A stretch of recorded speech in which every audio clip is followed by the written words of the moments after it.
Alan Roach, the Vox of all Voxes, ever to Vox, voice of U.S. Bank Stadium.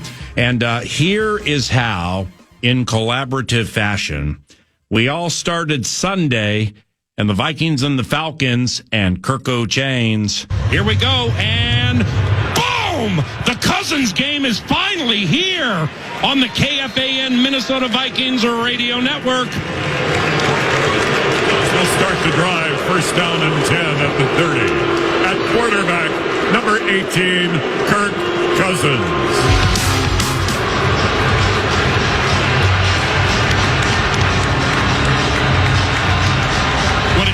What do you hear, Pete?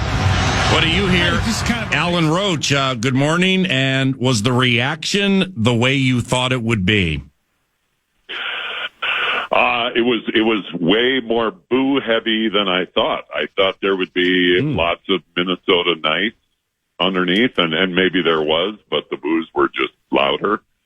And we kind of got an idea of that. You and I had talked before the game last week about, 8 minutes before that moment during the Vikings build-up video, showtime, as we call it. They show Kirk Cousins walking in the tunnel, and yeah, it was the same thing. Boo! As soon as they put him on the screen. So I personally didn't hear any claps or yays, and I thought that was a little bit surprising. Alan Roach. I'm okay with it. At Mile High Roach via the tweet machine. Please follow the Vox of all Voxes, ever to Vox. The mighty Alan Roach is found at Mile High Roach via Twitter. And, with Cousins, I don't know if you saw this. We're both at U.S. Bank Stadium quite early on game days. And I was sitting with Kevin O'Connell about 3 hours before the game, set to tape the pregame interview. And while he was getting squared away, the TV, Fox, was on in his office, and they showed Cousins walking in. I don't know if you saw that or not, like when he walked from the bus out of the tunnel on the Viking sideline to the Falcons locker room. He looked like he had seen a ghost. I mean, I and Kevin kind of agreed with this. Wait, I never have seen Kirk Cousins' face look the way it looked before that game. Did you happen to notice any of that? I did not see any of that. I'm going to go look for that. But you know what? He'd been to that stadium how many times over, 7 years, 6 years? 6.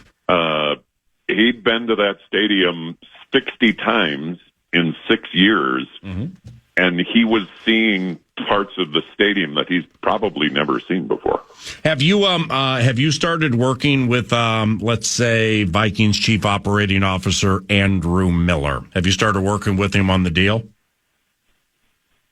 What deal is that? Well, if the Minnesota Vikings go to the Super Bowl and the mission's Mardi Gras and you're the voice of the Super Bowl and U.S. Bank Stadium, don't tell me they're going to keep the Vox of all Voxes, ever to Vox, away from the microphone. If we can't hear at Superdome, number 18, the mighty Justin Jefferson, it's going to be there's going to be an outrage.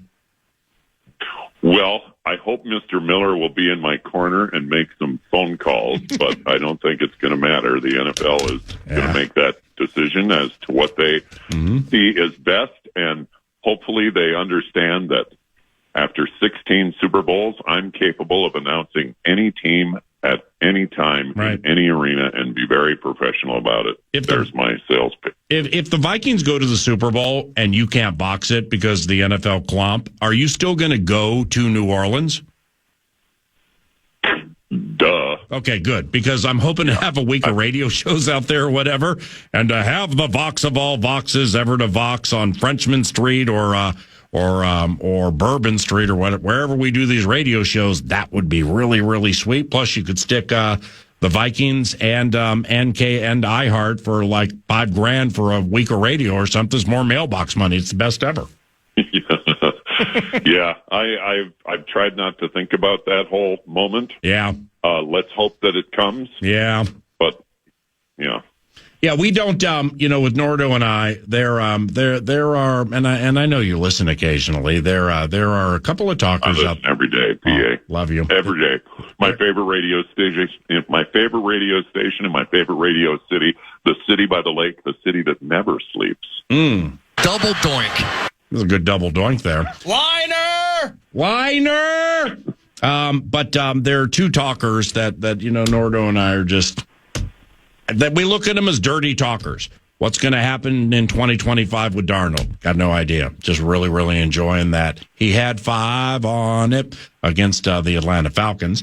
And also discussing this. Sailing Bud's ship to a championship. Or let's all gritty in the Crescent City. So I was just messing around with you. Just, you know what I'm saying? We don't talk Vikings and Super Bowl here ever, quite honestly. And I think you know that, right? Well, there's been lots of talk about the whole Sam Darnold, what's going to happen, and my number one on that is let's just let this happen first. We can worry about that in late February till April. Go ahead. I'm amused a little bit by, and it's the Minnesota Nice thing, and I say we can't help it in Minnesota because we think of Minnesota Nice, and we are. Right. But how many players in any sport, in any league, give hometown discounts because of Minnesota Nice?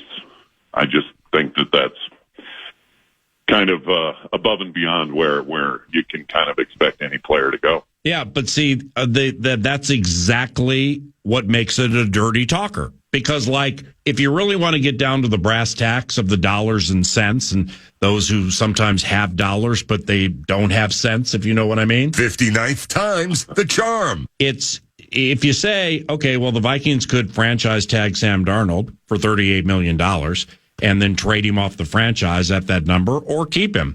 You'll get people, and I understand it being like, yeah, but that's kind of doing him dirty. I mean, off the season that he's having, and let's say you win playoff games and stuff like that. Well, I mean, how do you handle that dirty part of the dirty talker? I mean, we're not here to make friends. We're here to make money. So I don't know. It's a dirty talker, man. I don't really know what's next to you. It really is. And again, I hope on February 13th after the parade, we can really start diving into that topic. 100%. Oh, your Avs won last night 6-2 against Sidney Crosby. And we're led by... We're coming. The mighty Nathan McKinnon. You ever do that in the introduction? What is going on with the Wild? You guys are playing unsustainably well. That's what unsustainably well. That's what we do. Just looking forward to coming out there. 4 losses. Well, I understand that. And last night, like 3 of our most important players didn't play. The crowd at Utah was supporting their mighty Yeti. And we still came from behind and got him at the wire in the shootout. It's you'll see when the Viking season is over. And I come to Colorado to visit Child. And I tap on you for tickets. And when the Wild beat your mighty Avalanche, you'll see it first and foremost right in front of you, Mr. Vox. Avs are going to be a 5 seed nobody wants to play. That's what I hear. Alan Roach at Mile High Roach. He's the voice of U.S. Bank Stadium, voice of the Super Bowl, voice of the draft, and voice of everything significant. We the Minnesota Vikings, I mean, they're rather prohibitively favored in this Monday night game, but I mean, it's What is the line? Feels like 6.5. Feels like it should be 8.5. Feels like it's 6.5. Can't lose to the Bears, right? I mean, I'm not saying it's loser proof, but I mean, the Vikings should win this game, right, Vox? Chicago seemed awfully disinterested last week. Right. And of course, you fall behind 7-0, 14-0, 21-0. It's pretty easy to get disinterested. And maybe that would be a little hint to the Purple guys this week. Get them disinterested by the time there's 2 minutes into the second quarter. Right, and let's take care of business in the first 17 minutes, and it's going to make the last 43 minutes a lot easier. Emphasis on the word business, right, Vox? I mean, business decisions. There are those claiming that in the Niners game, there were Bears making what's known as business decisions late in the loser season where there were potential high-impact collisions that they were avoiding. Why? Because they don't want to rehab in the offseason after a crap year. And I've seen it before when I've watched games back from a lot of players on a lot of teams around the league late in seasons. But that's something you need to be looking for on Monday night. Great as Vox. Well, and it's tough for those players. I mean, you think Chicago was picked to finish ahead of the Vikings this year. I mean, they were getting all the preseason love, and they got the quarterback, and they got the number one. And here they come, and they've improved everything, and they're going to be so much. And they started out. What did they start out 4-1? Yeah, something like that. And then all of a sudden, it just went south, and they've not been able to regain the steering wheel. And I think it's going to be pretty easy for a lot of players on that team to say, all right, let's get to February and figure this out. You, my brother, are the very best, and I hope to see you on Monday or over the weekend, okay? Safe travels, Mr. Alan Roach. Look forward to those late Sunday games, the two. It's going to be good ones. Yeah, Pittsburgh, Philly, Detroit, Buffalo. Well, screen. Yeah, but Sunday Night Football, you also have, where's Green Bay play? Green Bay is a big one. Oh, Seattle. Oh, yeah, Green Bay. That's right, that's the Cappuccino capital to soften up those chickens before O'Connell's team gets there, you know? Yeah, I'm hurry into my palatial estate in the Omni Hotel at the Viking headquarters, and going to watch 7 hours of football after arriving. It's a mighty hotel, Alan. All right, have a great day. Thanks, PA. Alan Roach, voice of U.S. Bank Stadium. He's the Vox of all Voxes, ever to Vox. Let's get an update on some CoachSpeak around the corner. You're listening to 9 to noon. Well, for the Minnesota Vikings, it's beginning to look a lot like Christmas. And for the Chicago Bears, it's beginning to look a lot like something else.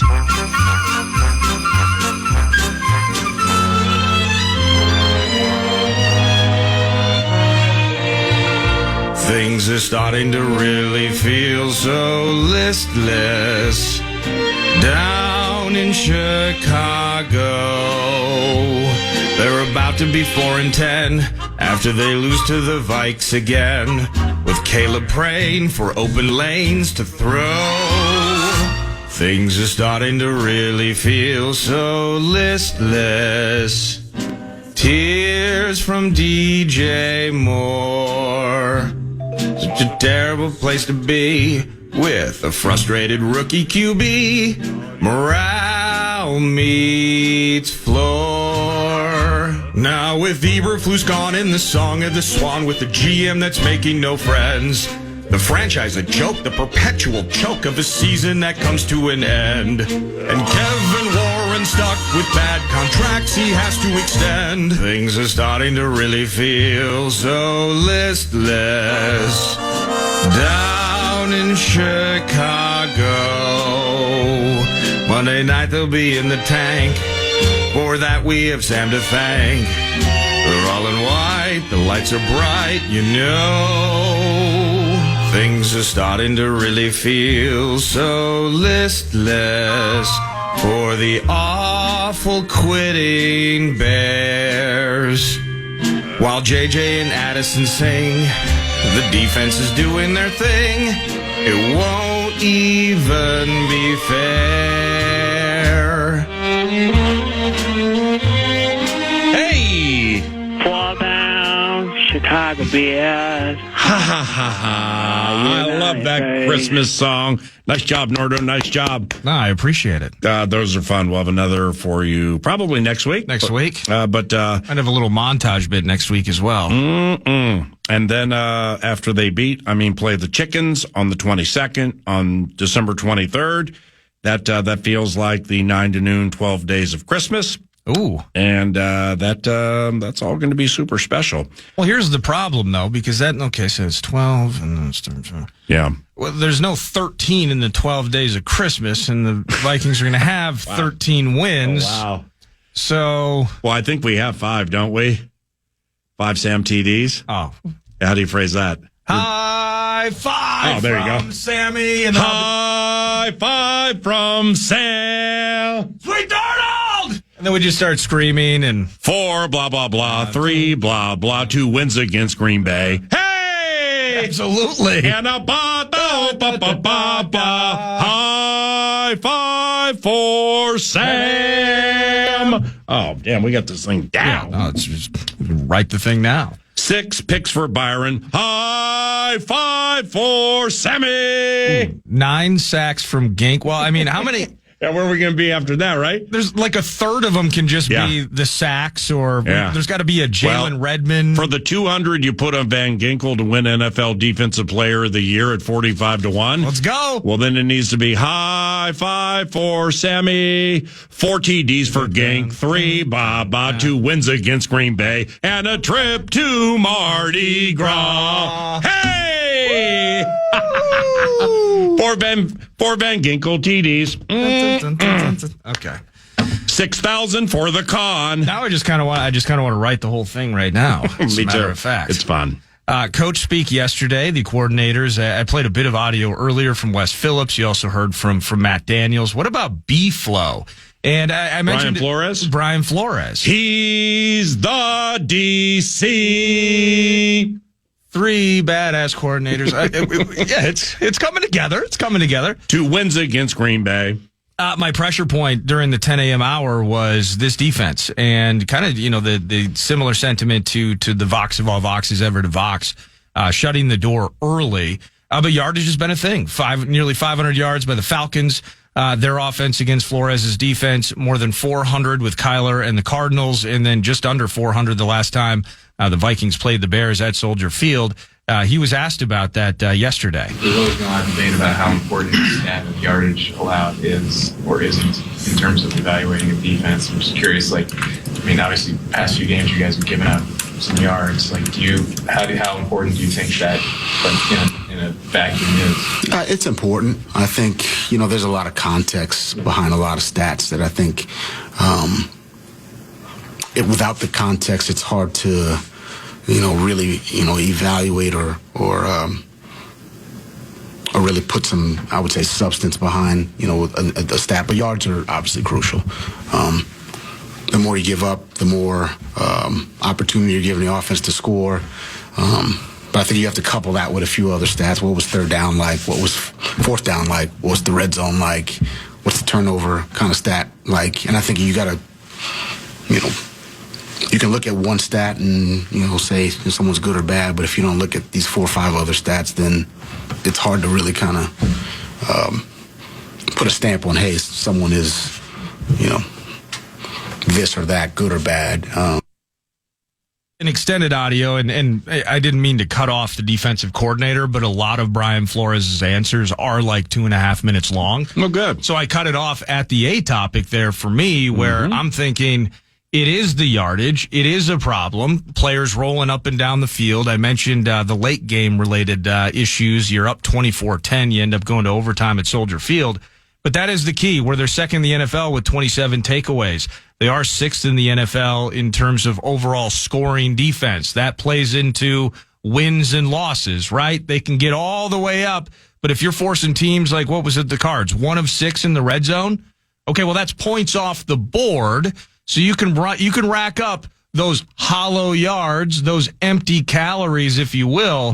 But the protein of it, the meat of it here, PA, is the fact that these teams aren't scoring on the Vikings, and that's leading to 11 victories thus far. And there was a common thread in the Falcons game. You just said it, but I don't have the exact yards. But like the Cardinals, I laid it out when Atlanta kicked another field goal inside the red zone. Yeah. So, it's, I said to Pete, went to the GSIS just real fast, got the Ryland field goals from the previous game. One of the Chad Ryland field goals for Arizona was from the 9.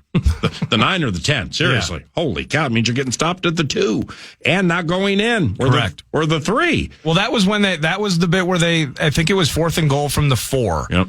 And they ended up kicking the field gool there. Gannon discussed it after the game. Yeah, that was the bit, right? No, yeah, but the bit was they needed to score a touchdown to win the game. And you know what? I can't say I'll make that decision every single time, but in this moment, that's where the discernment led me. Right. We lost. No regrets. They're good. Let's move on.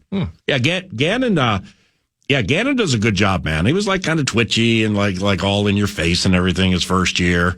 But now he settled in pretty nicely there, that old Jonathan Gannon. I'll never forget. I'll never forget the radio booth at the Miracle. Best man. ever. I mean, he's pounding on the glass. Best ever. Who was more excited than him, as we all were that day? He was pounding on that thick glass next to Bursic after the Minneapolis Miracle. Assistant DB's coach here, Jonathan Gannon, the Arizona Cardinals head coach now. So hard. I'm surprised it didn't break. Yeah, it was pure pandemonium. Yep. Two booths to the right of us. So you got the Vikings assistant coaches to our right. There's Gannon just pounding with sledgehammer fists. Yep. This thick glass. The next booth over, capologist, money manager Rob Brzezinski, standing on the table, high-fiving Rubes. He was standing on the table.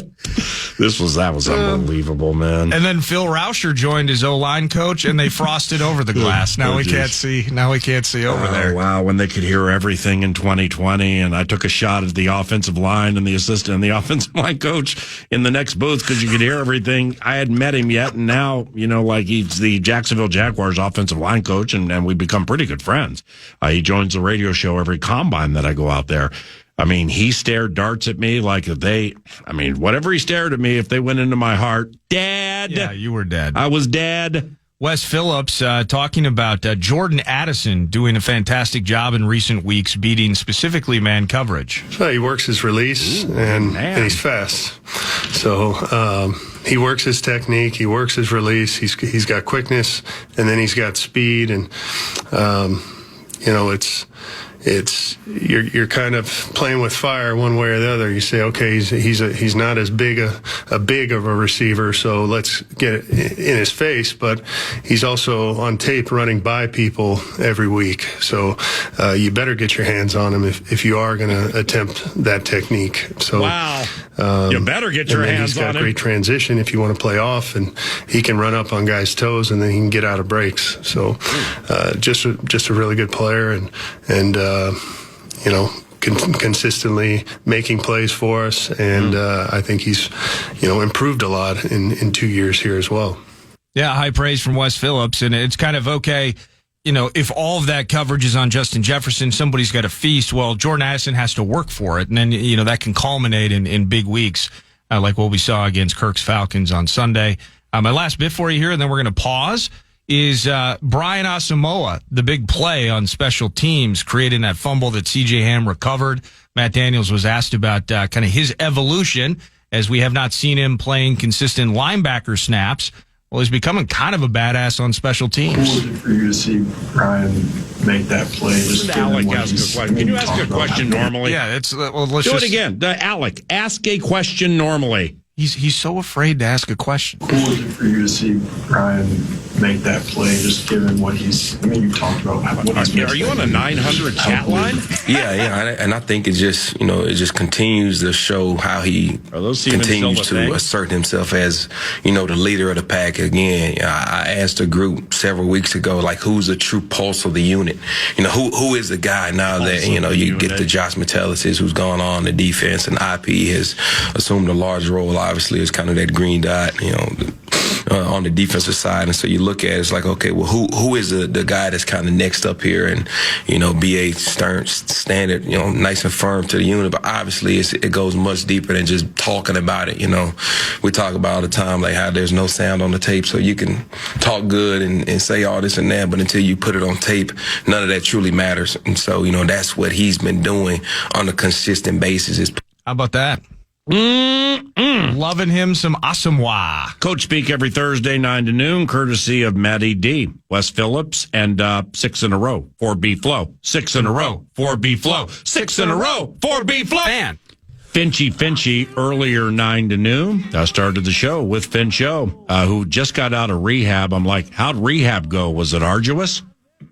It's going well. I mean, the people that I work with at Mayo are first class, so it's been a long road and continues to be a long road, but it's going well. Well, and because I care about you and I prefer the nuance of things, is there like forever a hitch in your giddy up? I mean, it's like of late I've noticed when you've been storming out on the court a little bit, there's been a little hitch in the giddy up. That knee feeling okay?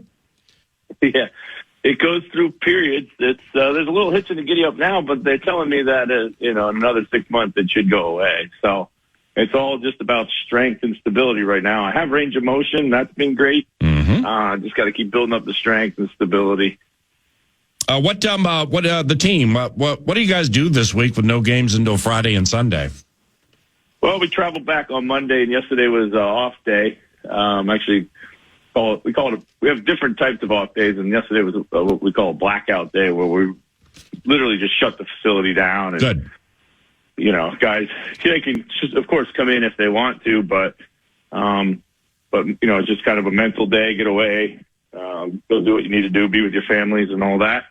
And then today, tomorrow, we have a couple practice days, which is a lot of fun at this time of the year and much needed. And then, we actually have a few practice days next week. So, really perfect opportunity for us to get better at some things that we need to practice on over the next 2 weeks. So. And sadly, you guys weren't in the Final Four of the NBA Cup, which comes to fruition very soon.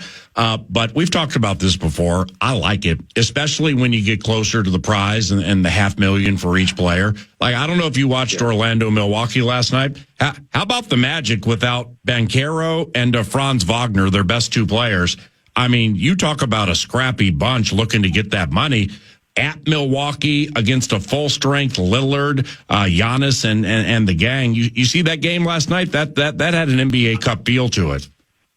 Yeah, I did. I saw a lot of the second half. I missed some of the first half. But, yeah, that's just exactly what this Cup is intended to do, is create some early season intrigue, give anybody a chance. I mean, what you're really reducing is, in these Cup games, you're reducing your exposure and your odds of failure over a long 82 season. So you have a small season of a handful of games. Anybody in any condition can really win that. And, we saw that last night. Of course, they didn't win, but it was a great showing by them. Your Timberwolves won 4 in a row, just took 2 of 3 on the road and lost Sunday at Golden State. After the game, Rudy Gobert was quoted as saying, "I think I like where we're at, not in terms of the standings, but more in terms of the things we've been through as a team and our awareness right now," end quote. Do you sense a team identity forming, or perhaps has it arrived? I do. I think Rudy's right. I think he nailed it. I think, looking at the standings, you can look at it several different ways. We're only a few games out of either direction, so it's going to be this way all year long. We need to continue to put a bit of a run together and build off what we've been able to do over the last couple of weeks, but that's all driven by the same thing that drove us last year, which was an elite defense. And then we got to get better at closing out these games. And early in the season, I thought we had turned a corner and we were doing a really good job in clutch minute situations. And then, over the last dozen games or so, we've been in a lot of clutch situations and we haven't finished them well. It's been turnovers. Our defense has gone away at times. It's been scoring droughts and it's been poor shot selection at times too. So, execution and all that's on all of us. It's on me. That's on our guys. It's been a different thing almost every single night when it comes to our clutch basketball. So we've got to get better there. We know we're going to be in a lot of these tight games. That's just the way the league is, particularly the Western Conference. Having said all that, I do like where the team is. I like where its spirit is. I like where its competitiveness is. I like where its connectivity is.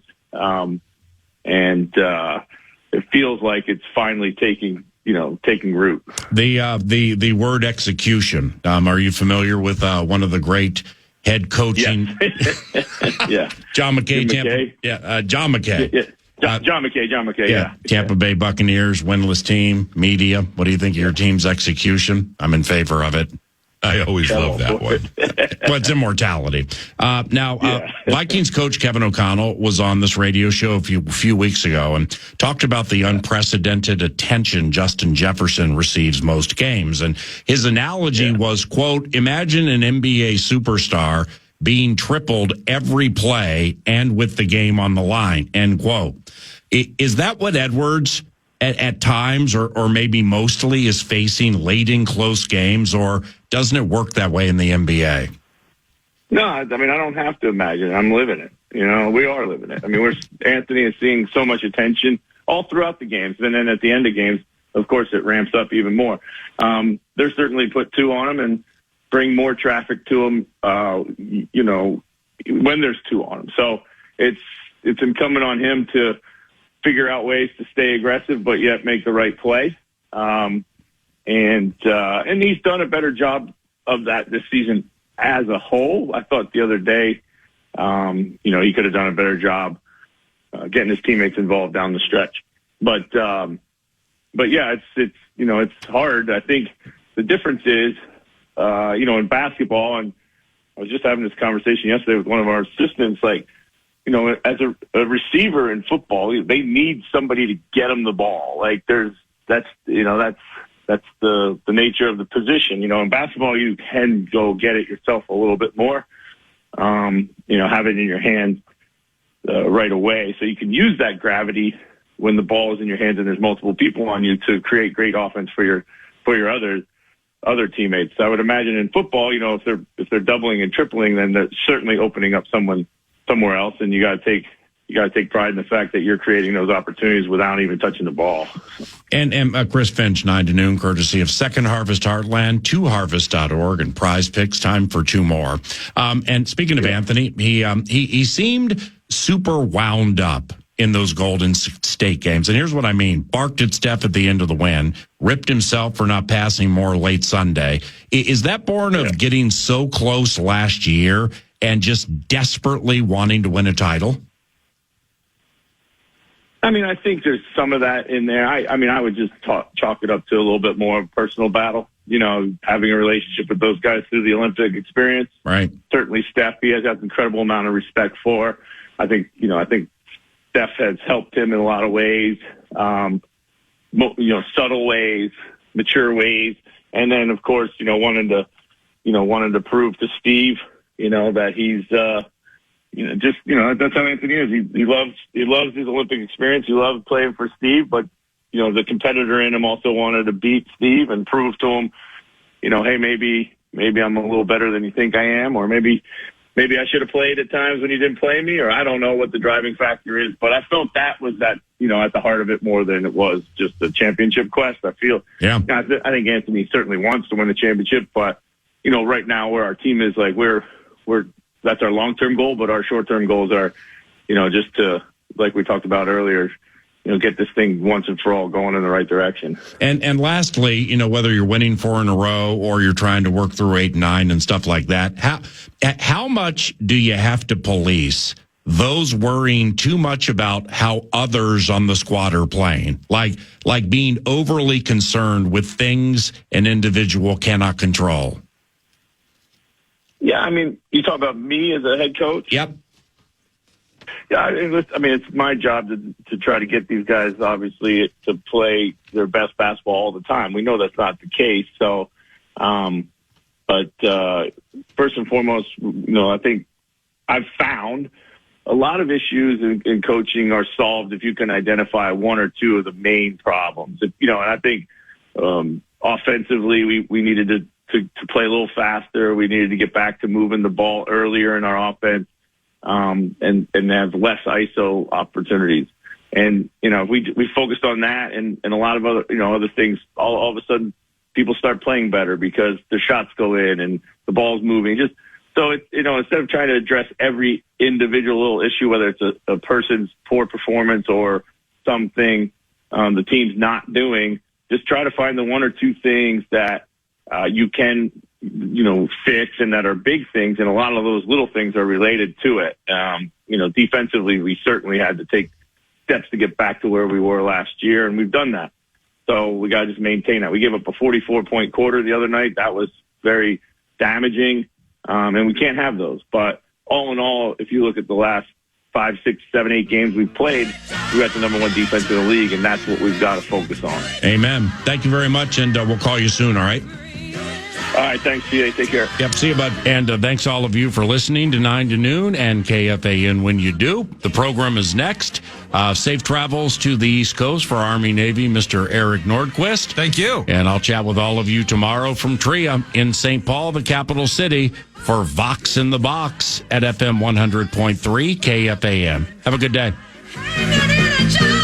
9 to Noon.